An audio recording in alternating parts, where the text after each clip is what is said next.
บายดีพ่อแม่พี่น้องวันนี้เห็ดทางเด้อพี่น้องเด้อตอนบ่ายๆอากาศเย็นทายพ่อแม่พี่น้องเบิ่งอ๋อเด้อวันนี้เจอซึกนักพี่น้องเลยบดจักลงโท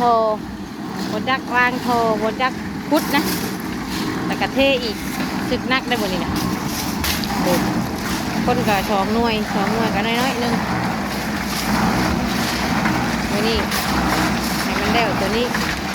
เพราะว่าวางโทมันเยอะ2 หน่วยคนบ่ฮอด20ประมาณ20 คนเนาะหน่วยหนึ่งมาเพิ่ม2 คนแต่ว่าโบเห็นมารอบบ่ายเนาะมีแต่หน่วย34 35ไม่ต้องเลยมาเพิ่ม2 คนแต่ว่าบอกว่าโตนหรอโตนงานหรอโตน2แล้วมื้อหน้าบ่ให้มาเด้อหน่วยหนึ่งเด้อมาห่วมพอได้มื้อนะครึ่งมื้อนึงมาครึ่งมื้อแม่นพอมากะยาเนาะวันนี้เฮาสิสามัคคีกันมาหน่วยเฮาคือเก่าเด้อสัญญาเด้อโมสัญญาเด้ออ้ายเอ้ยน้องพูนเอ้าเฮาบ่ไปหน่วยพูนเนาะเว้ยสามัคคีกันเด้อพี่น้องเด้อเพราะว่าหน่วย34กับ35นี่ถือว่าหน่อยที่สุดเลยพี่น้องเอ้ยแต่ว่าเวลามาออกให้งานนี่หลายกว่าหมู่เนาะ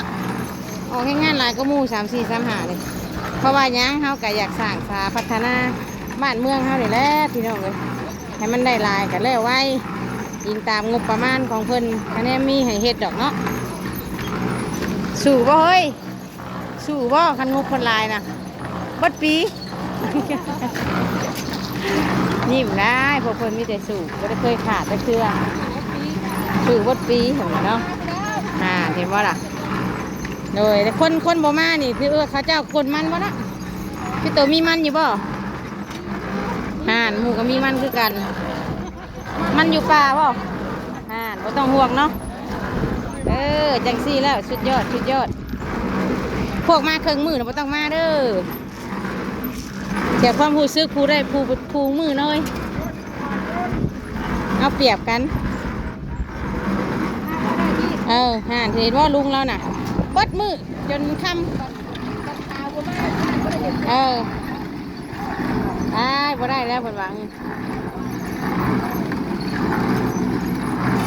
คักสามัคคีกันแบบนี้เด้อพี่น้องเอ้ยในทางคอนกรีตแล้วตั้งเกิดมาอายุ30 ปลายปีจังเห็นได้นี่ทางนี่น่ะ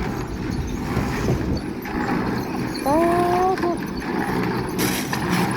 ถ้าก็เลื่อนไปทางนั้นบัดฉายไฟเด้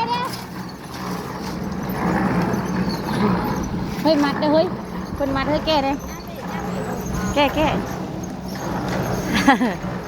บ่เบิ่งสายไฟไปสั่งอันนี้ไว้ให้มันแล้วประมาณเลขออกให้มันแล้วเด้อจังเทื่อเย่ได้ซะ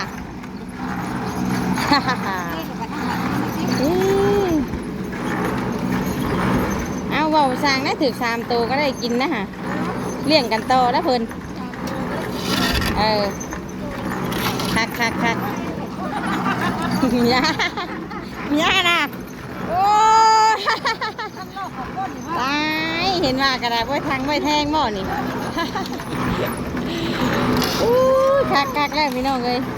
ไม่ได้อยู่น้ำผัวดูนะ